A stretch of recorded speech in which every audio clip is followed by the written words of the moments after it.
وَإِذْ قَالَ رَبُّكَ، اور جب تیرے رب نے لِلْمَلَائِكَةِ فرشتوں سے کہا اِنِّی جَاعِلٌ فِی الْأَرْضِ خلیفہ، کہ بے شک میں زمین میں ایک خلیفہ بنانے والا ہوں، یعنی ایک خلیفہ بناؤں گا۔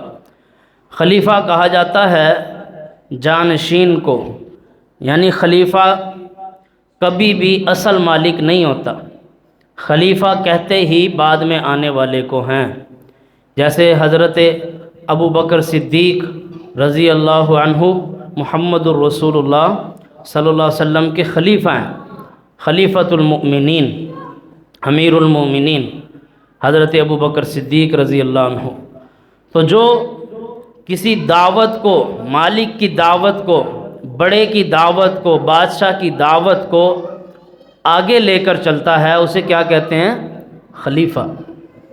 تو اللہ رب العالمین نے کہا وَإِذْ قَالَ رَبُّكَ لِلْمَلَائِكَةِ، اور جب اللہ نے فرشتوں سے کہا اِنِّی جَاعِلٌ فِی الْأَرْضِ خلیفہ، کہ بے شک میں زمین میں ایک جانشین بنانے والا ہوں جو میرے نام کو آگے بڑھائے گا، شریعت کو پھیلائے گا، اور میں اسے بہت سے اختیارات دوں گا، بہت سی چیزوں کے نام سکھلاؤں گا، اسے بہت سارے ایسے اختیارات دوں گا جو آج سے پہلے میں نے کسی مخلوق کو نہیں دیے، یہ اختیارات انسان کو ملنے والے ہیں۔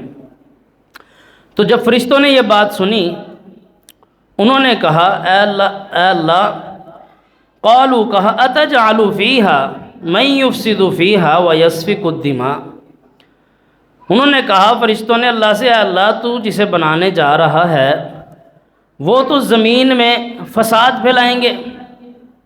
بھائی جب اختیارات مل جائیں گے ہر بندہ اپنے اختیار کو اوپر اٹھانے کی کوشش کرے گا کہ سب سے بڑھ کر میرا اختیار ہو، اور فرمایا وَيَسْفِكُ الدِّمَاء، اور وہ ایک دوسرے کا خون بہائیں گے، خون ریزیاں کریں گے زمین پر۔ اب یہ فرشتوں نے کیوں کہا؟ کیونکہ اللہ رب العالمین نے فرشتوں کو بتا دیا کہ میں اس مخلوق کو اختیار دوں گا، صحیح کرنا بھی اس کے اختیار میں ہوگا، غلط کرنا بھی اس کے اختیار میں ہوگا، چاہے گی تو وہ اچھا کرے گی، وہ مخلوق چاہے گی تو برا کرے گی، اسے یہ اختیار حاصل ہوگا، اور کسی بھی مخلوق کو یہ اختیار حاصل نہیں ہے، وہ محدود ہیں، وہ اپنے شعور کا اس طرح استعمال کبھی نہیں کر سکتے جیسے انسان کر سکتا ہے۔ اور فرشتے بھی اس چیز کے پابند ہیں جو اللہ نے ان کی ڈیوٹی لگا دی۔ انسان واحد مخلوق ہے جسے کہا گیا تو جتنا علم حاصل کرنا چاہے کرے، جتنا اپنے دماغ کو کھولنا چاہے کھول لے۔ اب فرشتوں نے اس لیے بھی یہ بات کی کہ ہر فرشتے کی ایک الگ ڈیوٹی ہے، اسے صرف اپنی اس ڈیوٹی کا علم ہے۔ بارش برسانے والا جو فرشتہ ہے اس کا کام بارش برسانا ہے، اس کا علم وہاں تک محدود۔ تو فرشتوں نے کہا اے اللہ ایسی مخلوق بنا رہا ہے جو جانشین ہوں گے، آگے لے کر چلیں گے نظام کو، جب ہر بندے کو اپنا اختیار حاصل ہوگا تو وہ تو زمین میں فساد پھیلائیں گے، اور وَيَسْفِكُ الدِّمَاء، ایک دوسرے کا خون بہائیں گے کہ بھائی دوسرے کو ختم کرو، اپنی سلطنت لے کر آؤ۔ اور فرمایا فرشتوں نے کہا وَنَحْنُ نُسَبِّحُ بِحَمْدِكَ وَنُقَدِّسُ لَكَ، اے اللہ اگر تو چاہتا ہے تیری تسبیح بیان کی جائے، اے اللہ اگر تو چاہتا ہے تیری پاکی بیان کی جائے، تیری تعریف کی جائے، وَنَحْنُ نُسَبِّحُ بِحَمْدِكَ وَنُقَدِّسُ لَكَ، تو ہم فرشتے اے اللہ ہیں نا تیری تسبیح بیان کرنے کے لیے، تیری تعریف بیان کرنے کے لیے۔ اگر مقصد یہ ہے کہ وہ تیری تعریف بیان کریں، تیری تسبیح کریں، تیرا نام پکاریں، تو اے اللہ ہم اتنے فرشتے، اتنے بڑے نظام کو ہم پاک صاف رکھتے ہیں، پورے نظام کو چلاتے بھی ہیں، پورے سسٹم کو ہم نے اپنے قابو میں رکھا ہوا ہے، تو اے اللہ ہم ہیں ہر چیز کو کنٹرول کرنے والے، تو ہمیں اے اللہ تیرے کن کہنے کی دیر ہے اور ہم سر تسلیم خم کر دیں گے۔ اور پھر اس فرشتوں میں گناہ کرنے کی بھی گنجائش نہیں ہے، انسان کو تو یہ اختیار حاصل ہے نا کہ وہ گناہ بھی کر سکتا ہے، اللہ کی نافرمانی بھی کر سکتا ہے۔ فرشتوں میں تو نافرمانی والا عنصر ہی نہیں ہے، وہ کر ہی اللہ کی تسبیح کر سکتے ہیں، بس تعریف کر سکتے ہیں، اللہ کا کہنا مان سکتے ہیں، وہ مخلوق ہی ایسی ہے، نوری مخلوق ہے۔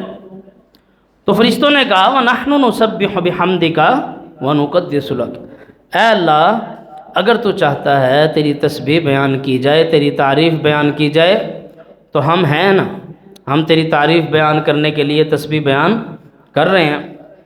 تو اللہ رب العالمین نے فرمایا قال، فرمایا انی اعلم ما لا تعلمون، اے فرشتو بے شک جو میں جانتا ہوں وہ تم نہیں جانتے، یعنی تمہیں تو صرف جو علم دیا گیا ہے تم وہیں تک محدود ہو، حقیقی علم اللہ کو ہے، اللہ جانتا ہے کہ اس مخلوق کو پیدا کرنے کا فائدہ ہے، نقصان ہے، یا آگے بڑھ کر کیا کرے گی۔ انی اعلم ما لا تعلمون، بے شک جو میں جانتا ہوں وہ تم نہیں جانتے۔ اس آیت میں پوری یہ آیت یہاں مکمل ہوتی ہے۔ ایک بات تو ہمیں یہ پتہ چلتی ہے کہ انسان کی صرف عبادت کی ڈیوٹی نہیں لگائی گئی، اس نے صرف اللہ کی عبادت نہیں کرنی بلکہ اسے خلیفہ بنایا گیا ہے زمین پر، تاکہ وہ اللہ کے نظام کو آگے بڑھائے، اللہ کی شریعت کو آگے بڑھائے۔ یہ ہر مسلمان کی ڈیوٹی ہے کہ وہ اللہ کے پیغام کو آگے بڑھائے، اور جو کوئی یہ کام نہیں کرتا تو وہ پھر خلیفہ ہو ہی نہیں سکتا، وہ اللہ کی دی ہوئی اس ڈیوٹی کو پورا نہیں کر رہا کہ اللہ نے کہا ہے کہ ہم نے اسے خلیفہ بنایا ہے۔ خلیفہ کا کام ہوتا ہے، خلیفہ اس کو کہتے ہیں کہ جو بالکل اپنے مالک کی من و عن دعوت لے کے آگے چلتا ہے، یعنی وہ اپنی طرف سے کوئی ایڈیشن اضافہ بھی نہیں کرتا، جیسا اسے کہا جائے، جس طرح کا اسے علم ملا ہے وہ سیم ٹو سیم اسے ویسے ہی کرتا چلا جاتا ہے۔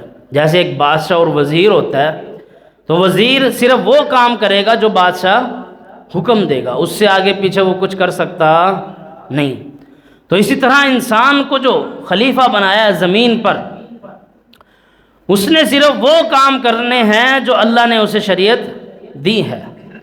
اللہ نے اسے زندگی دی، اوپر جو ہم رکوع میں پڑھ کے آئے، اللہ نے انسان کو پیدا کیا، اسے شکل و صورت دی، اسے پڑھنے کی، اسے دیکھنے کی، اسے سننے کی صلاحیت دی، اور پھر اسے کتاب دی، انبیاء دیے، تاکہ وہ مزید بات کو بہت اچھے طریقے سے سمجھ جائے، اور پھر اس کی ڈیوٹی لگائی گئی کہ تو نے اس شریعت کو اپنے اوپر بھی نافذ کرنا ہے اور لوگوں پر بھی نافذ کرنا ہے۔ جیسے حضرت ابوبکر صدیق رضی اللہ عنہ کو جب لوگوں نے کہا کہ آپ، جب ان کی خلافت کا دور تھا، کہا آپ زکوٰۃ کے معاملے میں تھوڑی سی نرمی کر لیں، لوگوں کو اپنی مرضی سے زکوٰۃ دے لینے دیں، کوئی مسئلہ نہیں ہے، تو اس میں کیا حرج ہے؟ تو ابوبکر صدیق رضی اللہ عنہ نے فرمایا یار ان بچوں کو باہر کر دو نا، جو شور کر رہے ہیں انہوں نے کوئی جمعہ تھوڑی سننا ہے۔ تو حضرت ابوبکر صدیق رضی اللہ عنہ نے فرمایا کہ جو محمد الرسول اللہ صلی اللہ علیہ وسلم کے دور میں ایک اونٹ دیتا تھا اور اس کے ساتھ ایک لگام دیتا تھا، آج وہ کہے کہ میں اونٹ تو دیتا ہوں لیکن میں جو اس کے ساتھ لگام ہوتی تھی وہ نہیں دیتا، تو اللہ کی قسم میں اس کے خلاف بھی قتال کروں گا، یعنی میں بالکل وہی شریعت لے کر چلوں گا جو محمد الرسول اللہ صلی اللہ علیہ وسلم چھوڑ کر گئے ہیں، جو آپ صلی اللہ علیہ وسلم بتا کر گئے ہیں، من و عن وہی شریعت ہوگی۔ یہ ہوتا ہے خلیفہ، جو اپنے مالک کی بالکل وہی دعوت آگے لے کر چلتا ہے جو مالک نے بتائی ہوتی ہے۔ تو اس لیے فرمایا کہ ہم نے انسان کو خلیفہ بنایا ہے۔ تو فرشتے کہنے لگے اے اللہ ہم تیری تسبیح بیان کرتے ہیں، تعریف کرتے ہیں۔ اب فرشتے اتنی بڑی تعداد میں ہیں کہ جیسے ہماری زمین پر بیت اللہ ہے، اسی طرح آسمانوں پر اسی کی سید میں اللہ رب العالمین نے بیت المعمور بنایا ہوا ہے، وہ بھی اللہ کا گھر ہے۔ اب جو فرشتہ اس بیت المعمور کا ایک بار طواف کر لے، دوبارہ اس کی قیامت تک نمبر اس کا نہیں آئے گا۔ اتنی بڑی تعداد ہے فرشتوں کی جو اللہ کے گھر کا اس بیت المعمور کا طواف کرنے والے ہیں۔ تو فرشتوں نے کہا کہ ہم اتنی بڑی تعداد میں ہم تیری تسبیح بیان کرنے والے ہیں۔ تو اللہ نے کہا قال انی اعلم ما لا تعلمون، بے شک جو میں جانتا ہوں وہ تم نہیں جانتے۔ پھر آگے اللہ رب العالمین نے کیا کیا؟ وعلم آدم الاسماء کلها، اور ہم نے پھر آدم علیہ السلام کو سب کی سب چیزوں کے نام سکھلا دیے۔ اللہ رب العالمین نے جتنی بھی اشیاء تھی، جتنے بھی مقامات تھے، جتنی بھی چیزیں تھیں، جتنی بھی مخلوقات تھی، سب کا علم اللہ رب العالمین نے آدم علیہ السلام کو سکھلا دیا۔ پھر فرمایا ثم عرضهم علی الملائکہ، پھر انہیں فرشتوں کے سامنے کھڑا کر دیا آدم علیہ السلام کو۔ اللہ نے ہر چیز کا آدم علیہ السلام کو علم سکھا کر کس کے سامنے کھڑا کیا؟ فرشتوں کے سامنے۔ فقال انبئونی، پھر فرشتوں سے کہا انبئونی باسماء ہؤلاء، اب تم بتاؤ وہ نام جو ہم نے آدم کو سکھائے ہیں۔ اب جو علم آدم علیہ السلام کو ہے ذرا ہمیں بتاؤ نا تم فرشتے، ابھی تک جو سوال کر رہے تھے اب بتاؤ، کیا تمہیں وہ آتا ہے جو آدم علیہ السلام کو آتا ہے؟ ان کنتم صادقین، اگر تم سچے ہو تو پھر بات کرو۔ یہ اللہ کا انداز ہے بات کرنے کا، ورنہ فرشتے جھوٹ تو بولتے ہی نہیں ہیں، یہ اللہ کا انداز ہے کہ بھائی اگر تم اپنے سوال میں ٹھیک ہو تو پھر بات کرو، جواب دو۔ فرشتوں نے کہا قالوا سبحانک، اے اللہ تو پاک ہے، لا علم لنا، اے اللہ ہمیں کوئی علم ہی نہیں ہے، ہم علم سے آ رہی ہیں، ہمیں کچھ نہیں پتا۔ قالوا سبحانک لا علم لنا الا ما علمتنا، اے اللہ مگر ہم صرف اتنا ہی جانتے ہیں جتنا تو نے ہمیں بتا دیا ہے، یعنی ہم بھی تو تیری مخلوق ہیں، ہم اور کچھ بھی نہیں جانتے، ہم اتنا ہی جانتے ہیں جتنا تو نے ہمیں بتا دیا۔ انک انت العلیم الحکیم، بے شک تو وہ ذات ہے جو علم رکھنے والا اور حکمت والا ہے، علم اور حکمت والی ذات ہے۔ تو اس آیت میں ہمارے سمجھنے کی کیا کیا چیزیں ہیں کہ آدم علیہ السلام کو اللہ رب العالمین نے ہر چیز کے نام سکھائے، ہر چیز کے بارے میں بتا دیا، ہر جگہ، ہر اشیاء، ہر چیز کا علم سکھایا۔ تو یہاں سے ہمیں یہ پتہ چلتا ہے کہ فرشتوں پر جو ایک انسان کو، ایک مخلوق کو، انسان جو مخلوق ہے اسے برتری یہ حاصل ہے کہ وہ بہت سی چیزوں کا علم رکھتا ہے۔ جیسا کہ میں نے بتایا، یہاں سے ہمیں اندازہ یہ ہوتا ہے کہ فرشتوں کو جتنی ڈیوٹی لگا دی گئی انہیں صرف اتنا ہی علم ہے، یعنی جس کی بارش کی ڈیوٹی ہے اس کو بارش کا علم ہے، جس کی روح نکالنے کی ڈیوٹی ہے اسے روح نکالنے کا علم ہے، جس کی کسی اور کام کی ڈیوٹی لگائی گئی فرشتے کی اسے اسی چیز کا علم ہے۔ لیکن انسان جس فیلڈ میں چاہے، جہاں ذرا سی کوشش کرے اسے وہ چیز آ جاتی ہے۔ اور بھائی کسی اور مخلوق کو ہر زبان سکھا سکتے ہو؟ آج انسان اردو، اس میں پھر پنجابی، اس میں پھر سرائکی، اس میں پھر انگریزی، اس میں پھر عربی، اور نہ جانے کون کون سی زبانیں ایک انسان کو آتی ہیں۔ ایک انسان 30 50 80 زبانیں سیکھ لیتا ہے ایک ہی انسان، ایک ہی دماغ، یہ انسان کو فضیلت حاصل، پھر یہ سمجھنے کی صلاحیت رکھتا ہے، یہ پہچان جاتا ہے کیا صحیح ہے اور کیا غلط ہے، اسے سمجھایا جائے یہ سمجھ جاتا ہے، اور پھر کوئی مقام دکھا دیا جائے، جگہ دکھا دی جائے، اسے اپنے ذہن میں بٹھانے کی صلاحیت رکھتا ہے۔ لیکن فرشتوں کے ساتھ یہ معاملہ نہیں، ان کی تو جو ڈیوٹی لگائی، جو علم سکھا دیا، بس وہ وہیں تک محدود ہے۔ انسان کو کھلا اختیار دیا گیا۔ آج ڈاکٹر ذاکر نائک صاحب حافظہ اللہ تعالیٰ کیسے کتابوں کے حوالے دیتے ہیں، عیسائیوں کی کتابوں کے، یہودیوں کی کتابوں کے، بدھ مت کی کتابوں کے، اور اسی طرح جو ہندو ہیں ان کی کتابوں کے، مسلمانوں کی کتابوں کے۔ تو یہ کیا انسان کا علم ہے، ایک سیکنڈ میں یہاں سے وہاں جتنی تیزی سے انسان کا علم پہنچ سکتا ہے کوئی بھی چیز نہیں پہنچ سکتی. کوئی کمپیوٹر آج تک اتنا تیز بن ہی نہیں سکا. کمپیوٹر میں بھی آپ کچھ بولو گے، کچھ ٹائپ کرو گے تب جائے گا. انسان کا دماغ ایک سیکنڈ میں یہاں دوسرے سیکنڈ میں کہیں اور پہنچ گیا. سیکنڈ کا بھی کئی کروڑواں حصہ ہوگا کہ انسان کا دماغ فوراً وہاں پہنچ جاتا ہے. یہ انسان کو علم دیا گیا ہے، یہ اسے شعور حاصل ہے، رنگوں کی پہچان ہے اسے. اب ہر مخلوق کو تھوڑی اسی طرح رنگ نظر آتے ہیں جیسے ہمیں نظر آتے ہیں. کسی مخلوق کو، کسی جانور کو یہ صرف بلیک اینڈ وائٹ نظر آتی ہے دنیا، کسی کو ریڈش نظر آتی ہے، کسی کو بلیو نظر آتی ہے، کسی کو ایسے بلیک اور ریڈ نظر آتی ہے، جبکہ آنکھیں انہیں بھی دی گئی ہیں سب کچھ. لیکن انسان جتنا علم اور انسان جتنا دماغ کسی کو بھی نہیں دیا گیا. تو اللہ نے جو فرشتوں کے سامنے انسان کا مقام رکھا ہے وہ کیا ہے؟ علم کے لحاظ سے. یہاں سے ہمیں علم کی فضیلت کا پتہ چلتا ہے کہ علم حاصل کرنا کس قدر ضروری ہے. اور انسان کے پاس اگر کوئی سب سے بڑھ کر کوئی چیز ہو سکتی ہے وہ کیا چیز ہے؟ علم. نہ وہ حکومت اور سلطنت ہے، وہ تو فرعون کے پاس بہت بڑی تھی، نہ ہی وہ دنیا کے خزانے ہیں، وہ قارون کے پاس بڑے تھے. لیکن ان لوگوں کے پاس جہالت تھی، علم نہیں تھا.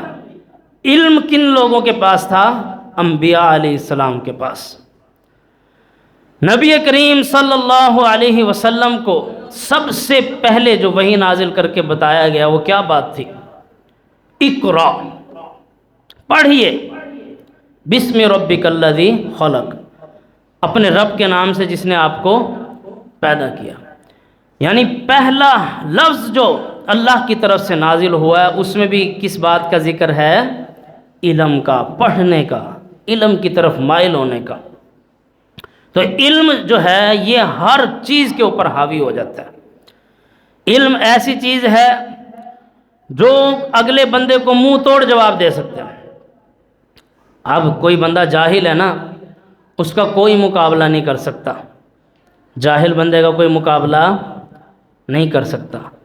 صرف ایک سمجھدار علم والا بندہ ہی اس سے ڈیل کر سکتا ہے. جیسے ایک جاہل کے بارے میں ہمیں ہمارے استاد نے بتایا، کہتے ہیں ایک بندہ مناظر تھا، مناظرے کرتا تھا، تو لیکن اسے کوئی ہرا نہیں سکتا تھا کیونکہ اسے ایک بات سکھا دی گئی تھی جہالت پر مبنی. ایک جملہ اسے سکھا دیا گیا تھا کہ جب بھی مناظرے میں بیٹھنا ہے تو نے یہ جملہ بولنا ہے تو تجھے کوئی ہرا سکتا نہیں. اب جب بھی اس کے سامنے کوئی مناظرہ کرنے بیٹھتا وہ جملہ سامنے رکھتا، اور وہ جملہ کیا تھا کہ سامنے والا کوئی بھی دلیل دے رہا ہے اسے کہہ دے میں نہ مانوں، میں نہیں مانتا، میں نہ مانوں. اب وہ سامنے والا اسے چاہے جتنی بھی دلیلیں دے دے، آگے سے وہ کیا جواب دیتا ہے؟ میں نہ مانوں، میں تو اس بات کو نہیں مانتا. اب جو بندہ مان ہی نہیں رہا ہے، تسلیم ہی نہیں کر رہا، اس کا کوئی حل ہو سکتا ہے؟ جو کہے آپ جتنی بھی دلیلیں رکھے وہ کہے میں تو اس دلیل کو ایسے مانتا ہی نہیں، میں نہیں مانتا. ایسے بندے کو آپ کیسے سیدھا کریں گے؟ کیسے سمجھائیں گے؟ کیسے ہدایت کی طرف لے کر آئیں گے؟ وہ جاہل ہے. تو اسی طرح وہ لوگ جاہل جو دلائل کی بجائے گالیوں پہ اتر آتے ہیں، ڈانٹ ڈپٹ پہ اتر آتے ہیں، لڑائی جھگڑے پہ اتر آتے ہیں. اب ایسے لوگوں کا کیا حل ہے؟ ایسے لوگوں کا حل علم سکھاتا ہے ہمیں. اگر ایسے لوگوں کا حل علم ہمارے پاس نہ ہوتا تو ہم اللہ کی قسم ہم ایسے ہی مارے جاتے جو فرشتوں نے بات کی ہے. وَيَسْفِكُ الدِّمَاء، یہ خون بہائیں گے آپس میں. جب دلائل آپس میں ٹکرائیں گے، ایک کو دوسرے کی بات، دوسرے کو پہلے کی بات سمجھ نہیں آئے گی تو پھر کیا ہوگا؟ لڑائی جھگڑا بڑھتا جائے گا. سارے ہی جاہل ہو جائیں، لڑائی جھگڑا بڑھتا جائے گا، آخری نتیجہ کیا نکلے گا؟ خون ریزی، بندوقیں نکلیں گی، تلواریں نکلیں گی، ایک دوسرے کو مارنے پہ آ جائیں گے، مرنے مرانے پہ آ جائیں گے. آخری تو حل یہی ہوتا ہے، پھر جس میں جتنی طاقت وہ آگے نکل جائے گا. لیکن انسان کو کہا گیا، علم سکھایا گیا۔ اللہ رب العالمین قرآن مجید میں ارشاد فرماتے ہیں وَإِذَا خَاطَبَهُمُ الْجَاهِلُونَ قَالُوا سَلَامًا، جب بھی تمہارا کسی جاہل سے پالا پڑے، کسی جاہل بندے سے، اس سے سلام کر کے وہاں سے چپ کر کے گزر جاؤ۔ السلام علیکم کہہ کے پتلی گلی سے نکل لو، اور اس کا کوئی حل نہیں ہے۔ جاہل سے بحث کرو گے، بحث کرتے جاؤ گے، تم بھی جاہل ہو جاؤ گے۔ وَإِذَا خَاطَبَهُمُ الْجَاهِلُونَ قَالُوا سَلَامًا، کسی جاہل سے پالا پڑے تو اسے سلام کر کے چپ کر کے گزر جاؤ۔ اب یہ چیز ہمیں کس نے سکھائی ہے؟ علم نے۔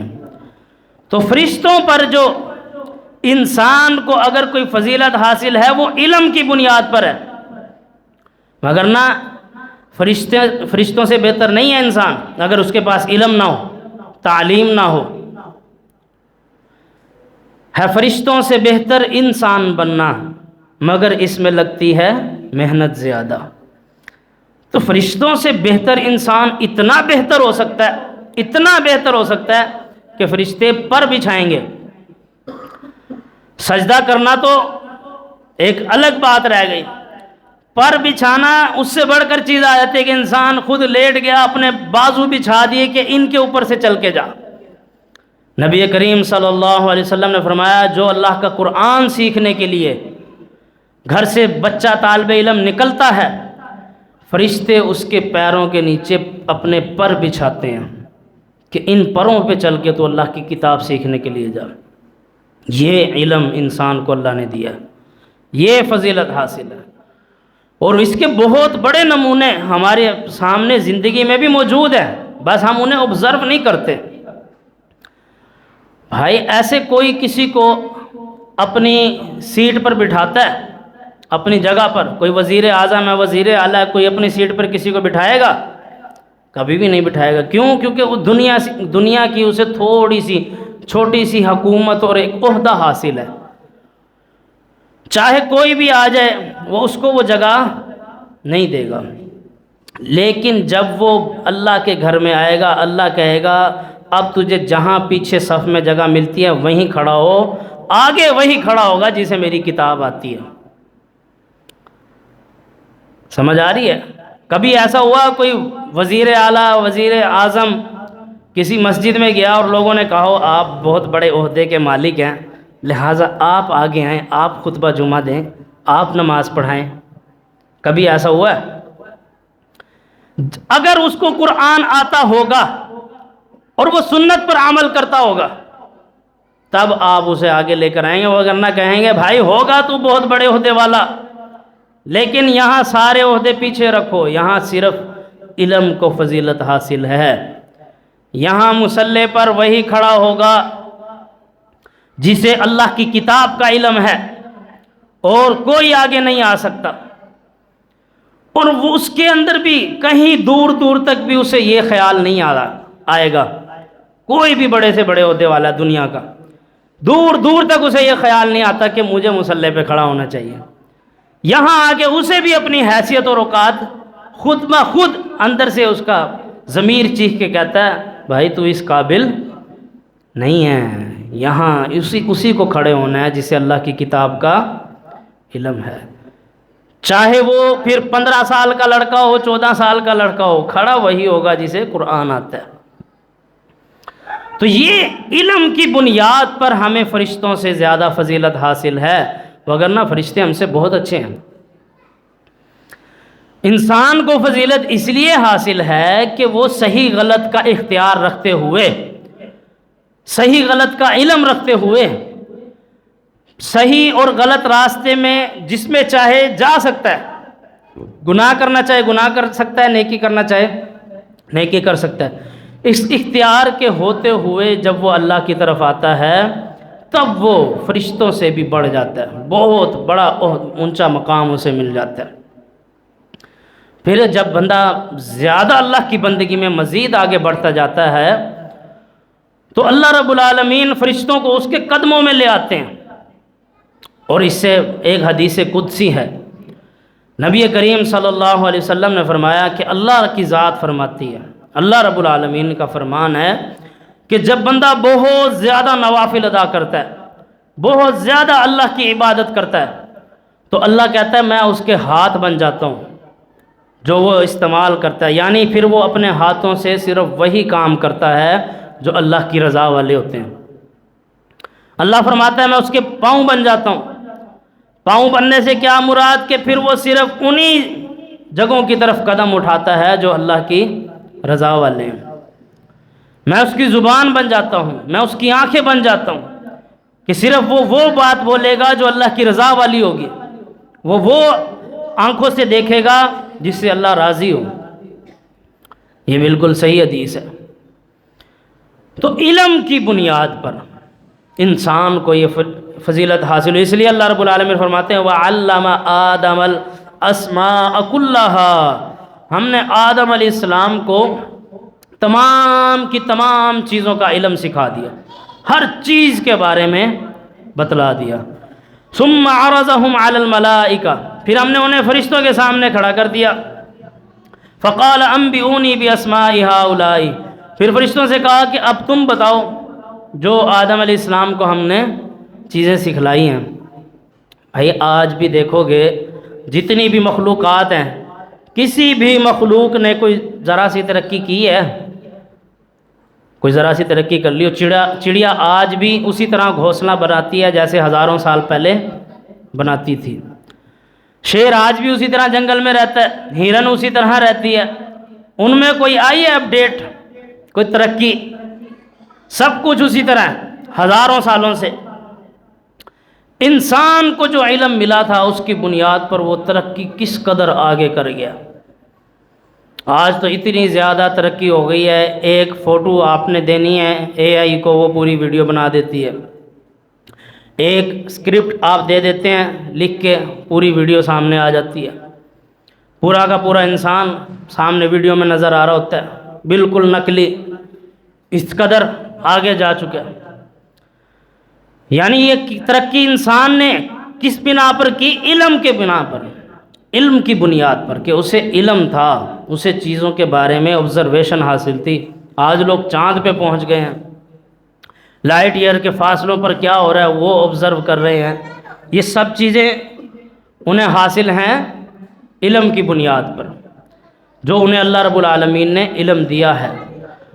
اب اگر کوئی بندہ اس علم سے اپنے رب کو نہیں پہچانتا، یہ بات سمجھنے کی ہے، کوئی بندہ اگر اتنا علم ہونے کے بعد بھی، عقل و شعور ہونے کے بعد بھی، کہ آج کسی جانور کو، کسی مخلوق کو ٹماٹر لینا نہیں آتے، اس کے آگے گلے سڑے ڈالو گے وہ بھی کھا پی کے سائڈ پہ ہو جائے گا۔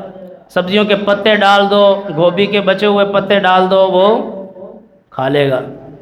جانور کہتا ہے نہیں مجھے پتہ ہے کیا چیز کھانی ہے اور کیا نہیں کھانی۔ تو اللہ کہتا ہے یہ جو تمہیں عقل و شعور دیا ہے، یہ جو علم ہم نے تمہیں دیا ہے، اگر تمہیں یہ اللہ کی طرف نہیں لے کر آ رہا، اسی علم کے بارے میں تو ہم پوچھیں گے کہ جس عقل نے تجھے دنیا میں ترقی دی، جس عقل سے تو زمین پر رہتا رہا، کیا وہ عقل تجھے کبھی رب کی طرف نہیں لے کر آئی؟ کیا تو نے اپنی اس عقل سے کبھی یہ سوال نہیں کیا کہ مجھے بھی کوئی بنانے والا ہے، پیدا کرنے والا ہے؟ اور دوسری بات کہ اللہ رب العالمین نے یہی چیزیں، یہی باتیں سمجھانے کے لیے انبیاء علیہ السلام کو بھیجا، کتابیں نازل فرمائی کہ بھائی تمہیں عقل شعور دیا گیا ہے، اس کی بنا پر تم نے فیصلے کرنے ہیں، اس کی بنا پر آگے چلنا ہے۔ تو جو کوئی اپنے رب کو نہیں پہچانتا علم ہونے کے باوجود، تو پھر وہ جاہلوں سے بھی بدتر ہے۔ فرشتوں کے برابر ہونا تو بہت دور کی بات ہے۔ اللہ رب العالمین فرماتے ہیں کہ یہ چوپایوں کی مانند ہیں، بلکہ ان سے بھی بدتر ہیں۔ اور یہ ان کا ایک ذکر اللہ رب العالمین نے قرآن مجید میں ایک مقام پر فرمایا کہ یہ جانوروں کی طرح کھاتے ہیں۔ ان کا کام کیا ہے؟ کھانا پینا، عیاشی کرنا، بس اٹھے کوئی پرواہ نہیں، کوئی ہمیں بنانے والا ہے، اس کی کتاب ہے، اللہ کا قرآن ہے، اسے اٹھا کر پڑھنا ہے، دور دور تک کوئی پتہ نہیں۔ اس کے آگے سجدہ ریز ہونا چاہیے، جس نے مجھے یہ جان دی ہے، جس نے مجھے دوبارہ زندگی دی ہے۔ اللہ رب العالمین نے ہمیں اٹھنے کی بھی، شریعت نے ہمیں دعا سکھائی ہے کہ جو سونے کے بعد دوبارہ زندگی ملتی ہے، ایک علم والا بندہ جب اٹھتا ہے وہ کہتا ہے الحمدللہ الذی احیانا بعدما اماتنا والیہ النشور، اللہ کا لاکھ لاکھ شکر ہے جس نے مجھے مرنے کے بعد دوبارہ زندہ کیا، ایک زندگی دوبارہ دی۔ میں تو سو گیا تھا، اگر میری روح نکل جاتی کوئی پتہ چلتا؟ کتنے لوگ آج سوتے سوتے گزر جاتے ہیں۔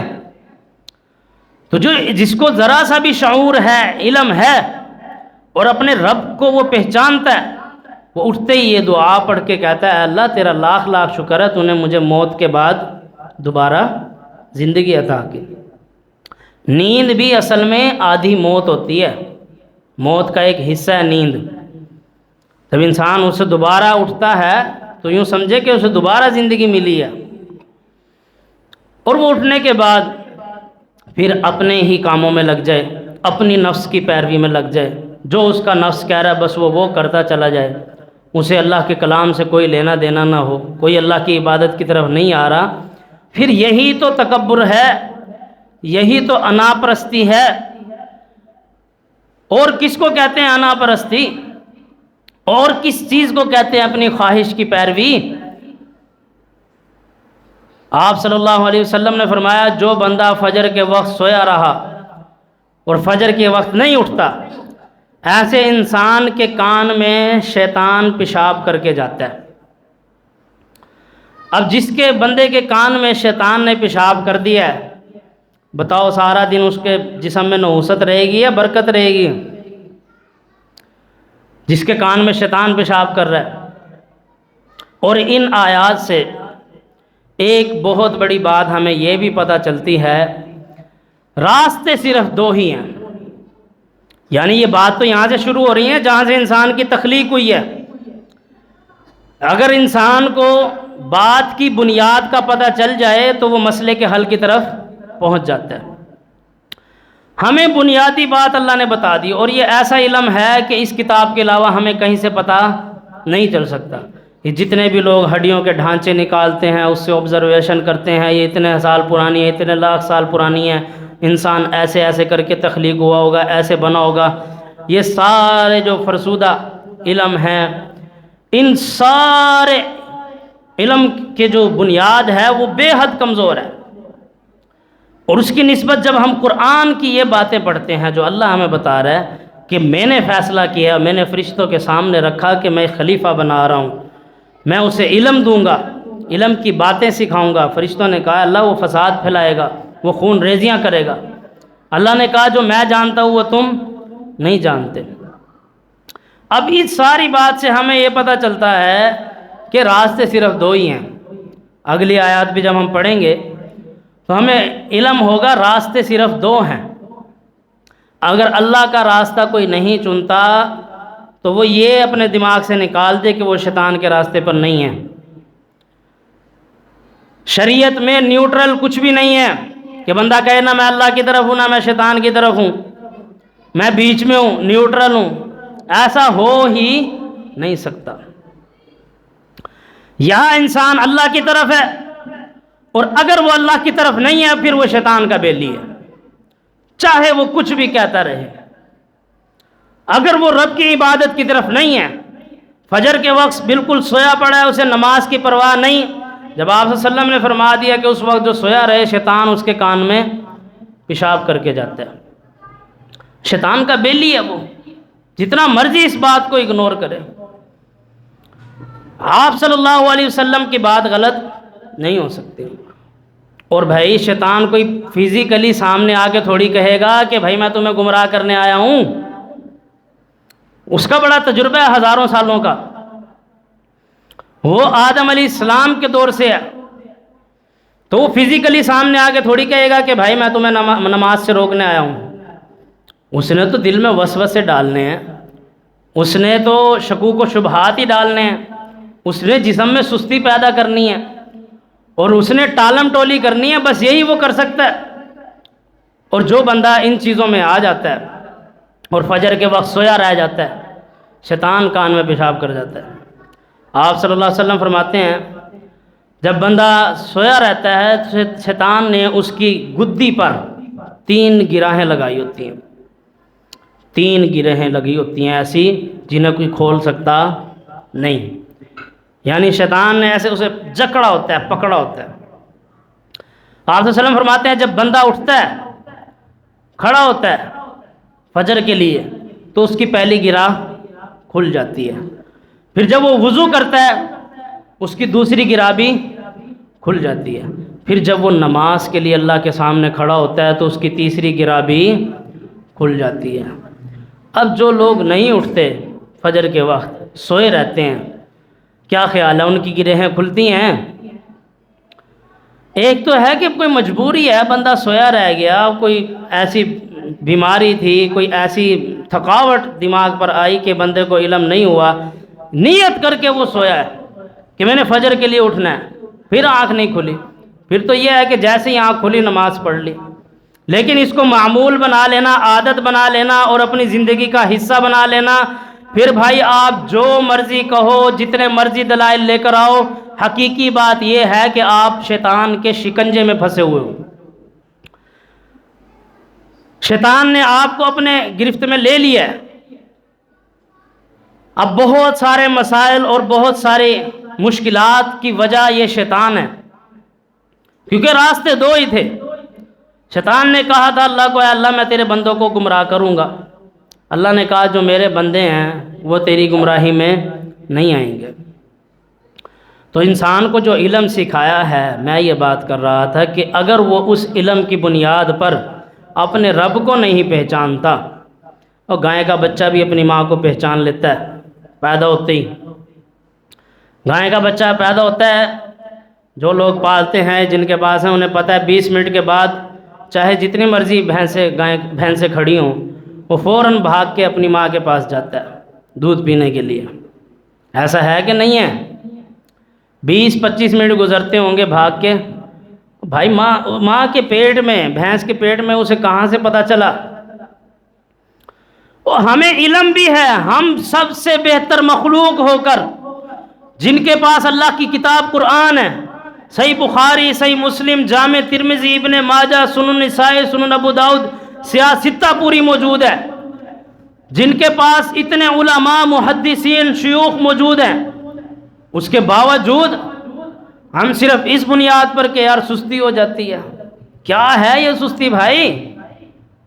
یہ کون سی سستی ہے جو رب سے دور کر رہی ہے، بنانے والے سے تمہیں دور کر رہی ہے؟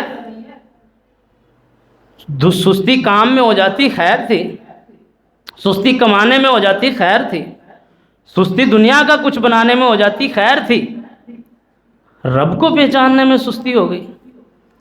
اصل مقصد انسان بھول گیا، اللہ کی طرف جانے میں سستی ہو گئی۔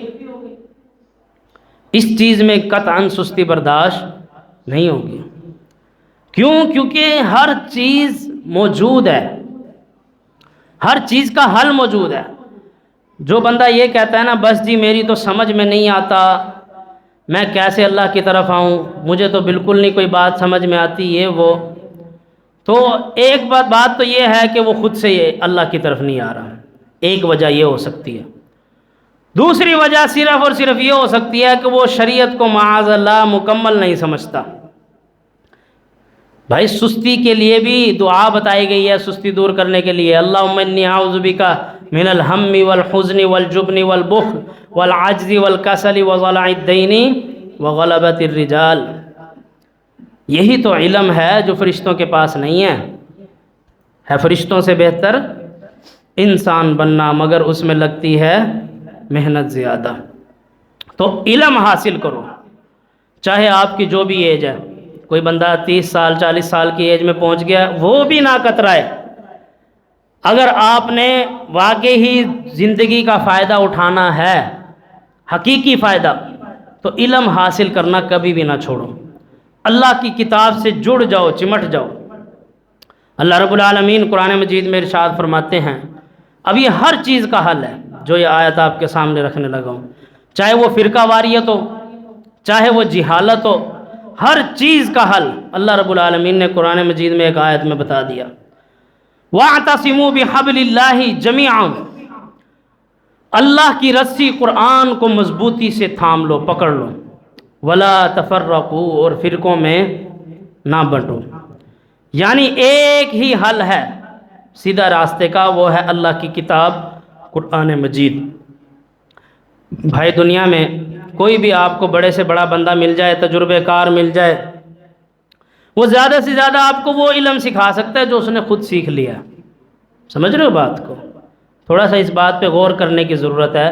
کسی بندے کا کوئی بھی کام ہے، جتنے بھی یہاں بھائی بیٹھے ہیں، جس کی جو بھی فیلڈ ہے، اس کا جو بھی استاد ہے، اس کا استاد جتنی اس کی ایج ہے، جتنا اس نے سیکھا ہے، اس سے زیادہ آپ کو کچھ سکھا سکتا نہیں۔ وہ سکھا دے گا جو اسے آتا ہے، اس سے زیادہ کچھ نہیں سکھا سکتا۔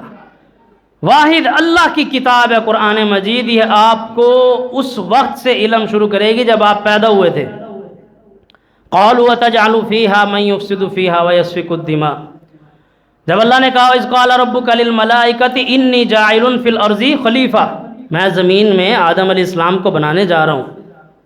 آپ کو آپ کے آباء و اجداد تک جو کتاب لے کر جاتی ہے وہ اللہ کی کتاب ہے، اور یہ جتنا آپ کو ذہین بنا سکتی ہے، دنیا اور آخرت میں کامیاب کر سکتی ہے، اور کوئی کتاب نہیں کر سکتی۔ اور دنیا میں کوئی بھی کتاب اٹھا کر پڑھو گے، ہر بندہ اپنے تجربے سے اپنی زندگی کے خیالات، تخیلات، اپنی زندگی کے تجربات وہ سارے نقل کر دے گا، لیکن زندگی کی حقیقت کیا ہے یہ صرف اللہ کی کتاب بتائے گی ہر دور میں۔ تو لہٰذا اگر اس سے انسان کٹا ہوا ہے، پھر وہ چاہے زندگی کے جتنے بھی علوم حاصل کر لے، ان کا کوئی فائدہ نہیں ہے۔ دنیا میں فائدہ تھوڑے وقت کے لیے ہو جائے گا بھائی، پی ایچ ڈی کا فائدہ تب تک ہے نا جب تک جسم میں جان ہے۔ پھٹے پہ لیٹ کر پی ایچ ڈی کہاں جائے گی؟ پی ایچ ڈی کے مخالف نہیں ہوں میں، وہ علم ہے، دنیا کی ضرورت ہے۔ غسل کے پھٹے پہ کیا کام آئے گا؟ یا تو کوئی بندہ یہ کہہ دے مرنا نہیں ہے میں نے، کسی کو کسی ڈگری کی وجہ سے اس کو غسل دیتے ہوئے کوئی اسے پروٹوکول ملتا ہے کہ یار یہ بندہ بڑے عہدے والا تھا، اس کے لیے سونے کا غسل کا پھٹا بنایا جائے، وہی لکڑی کا پھٹا، وہی سب۔ اور جتنا بھی بڑا بندہ ہو، اعلان یہی ہوگا فلانا انتقال کر گیا، نام لے کر اعلان کیا ہوگا؟ فلاں بندہ گیا، اور فلاں ٹائم اس کا نماز جنازہ ہے۔ اور چاہے جتنا بھی زور لگا لیں ایڑی چوٹی کا، ویسے تو 2 گھنٹے کوئی قبر پہ بیٹھتا نہیں ہے۔ صبح کو بندہ فوت ہوا، اگر اسے شام کو دفنایا ہے، رات کو نہ کون سے رشتہ دار، کون سے بہن بھائی، کون سے ماں باپ، کون سے محلے والے، کون سے دوست یار، اکیلے بندہ پڑا ہوگا قبر میں۔ کوئی بیٹھ کے آتا ہے؟ الٹا بھاگتے ہیں لوگ، چاہے اس کے 85 رشتہ دار ملنے والے قبرستان میں دفن ہو، پھر بھی رات کو قبرستان میں نہیں جائے گا، چاہے اس کے آباء و اجداد پورا خاندان وہاں دفن ہو، لیکن رات کو وہاں نہیں جائے گا۔ کیوں؟ کیوں؟ اسے خود خوف آتا ہے، انسان کا نفس کہتا ہے میں نے بھی یہیں آنا ہے۔ حقیقت میں وہ اس حقیقت سے منہ موڑ رہا ہوتا ہے۔ جیسے ایک کبوتر بلی کو دیکھ کے آنکھیں بند کر لیتا ہے نا، اور سمجھتا ہے کہ بلی مجھے بڑکا نہیں مارے گی، مجھے چک نہیں مارے گی، کھائے گی نہیں، میں نے آنکھیں بند کر لی۔ تو کبوتر کے آنکھیں بند کر لینے سے صرف اتنا ہوتا ہے کہ کبوتر کو بلی نظر نہیں آتی، اس کا مطلب یہ نہیں ہے کہ بلی ہے ہی نہیں، بلی تو وہاں موجود ہے، صرف کبوتر نے جان بوجھ کے اپنی آنکھیں بند کر لی ہیں، اور یہ سمجھ لیا کہ یہ بلی مجھے جھپٹا نہیں مارے گی، کھائے گی نہیں، کیونکہ میں نے آنکھیں بند کی ہوئی ہیں، بلی پھر بھی کھا جاتی ہے۔ اسی طرح انسان پتہ ہے اسے مرنا ہے میں نے، لیکن وہ دنیا میں اپنے آپ کو اس قدر مشغول رکھتا ہے کہ وہ اپنے آپ کو دھوکہ دے کے کہہ رہا ہوتا ہے ابھی بڑا وقت پڑا ہے، ابھی بڑا وقت ٹائم ہے، دھوکہ دے رہا ہوتا ہے، لیکن یہ موت کا جو بڑکا ہے وہ پھر بھی اسے کھا جاتا ہے۔ موت کے آگے کیا حسن، کیا جوانی، کیا امنگوں کے دور، اور کیا ہی خوبصورتی، سب فیل ہے۔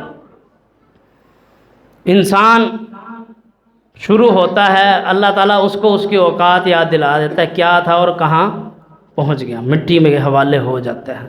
تو یہ علم اگر بندے کو اللہ کی طرف نہیں لے کے جاتا جو اللہ نے اسے سکھایا ہے، تو پھر اس کی زندگی برباد ہے۔ تو آج کے جمعے کا مقصد یہ ہے کہ اپنی زندگی کا ایک مقصد سمجھیے جو اللہ نے ہمیں بتا دیا ہے۔ بھائی اگر اللہ ایسے ہی ہمیں چھوڑ دیتا تب بھی ہم نے اس مقصد کو تلاش کرنا تھا، ہماری ذمہ داری تھی۔ اللہ کسی نبی کو نہ بھیجتا، کوئی قرآن نازل نہ فرماتا، تب بھی انسان کی یہ ذمہ داری تھی کہ وہ اپنے بنانے والے کو تلاش کرے، اس کی عبادت کرے، کیونکہ یہ اتفاق تو نہیں ہے، لیکن یہ اللہ کے ہم پر بہت بڑے انعامات ہیں، نعمتیں ہیں کہ اس نے انبیاء علیہ السلام کو بھی بھیجا ہماری تعلیم کے لیے، اور اللہ نے اپنی کتاب نازل فرمائی ہمیں بتانے کے لیے کہ تمہارا کوئی بنانے والا ہے، پیدا کرنے والا ہے۔ وما خلقت الجن والانس الا لیعبدون، ہم نے جنوں اور انسانوں کو اپنی عبادت کے لیے پیدا کیا۔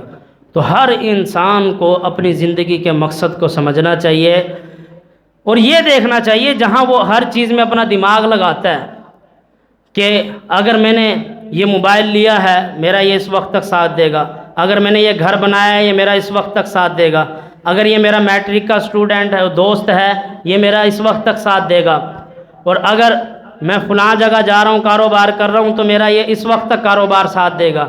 اندازہ تو ہر کسی کو ہوتا ہے نا کہ 30 سال کی عمر تک یہ چلے گا، 40 سال تک۔ اسی طرح اس چیز کا اسٹیمیٹ کوئی کیوں نہیں لگاتا کہ یہ میرے بہن بھائی، میرے ماں باپ، میرے رشتہ دار جتنے بھی قریبی سب ہیں، یہ میرا گھر جس چھت کے نیچے رہ رہا ہوں یہ بھی صرف 50 60 سال 65 سال تک ساتھ دے گا، اس کے بعد چھوڑ کے جانا ہے، اس سے آگے کی کیا تیاری ہے؟ تو دنیا کی جو ساری پلاننگیں ہیں یہ دھری کی دھری رہ جائیں گی۔ اس لیے میں بار بار چیخ چیخ کے ایک بات کہتا ہوں کہ دنیا کی ضروریات میں کمی رہ گئی تو خیر ہے، دنیا کا کچھ علم حاصل کرنے میں کمی رہ گئی تو خیر ہے، کچھ بنانے میں کمی رہ گئی تو خیر ہے، آخرت میں کمی رہ گئی بھائی اس میں کوئی گزارا نہیں ہے، کیونکہ آخرت اسی دنیا سے بنانی ہے، اس میں کوئی کمی نہیں ہونی چاہیے۔ اللہ رب العالمین سے دعا ہے اللہ رب العالمین حق بات کو سمجھ کر مجھے بھی اور آپ سب بھائیوں کو بھی عمل کرنے کی توفیق عطا فرمائے، اور غلطیوں کوتاہیوں کو ہمارے دلوں سے معاف فرما دے۔ وآخر دعوانا الحمدللہ رب العالمین۔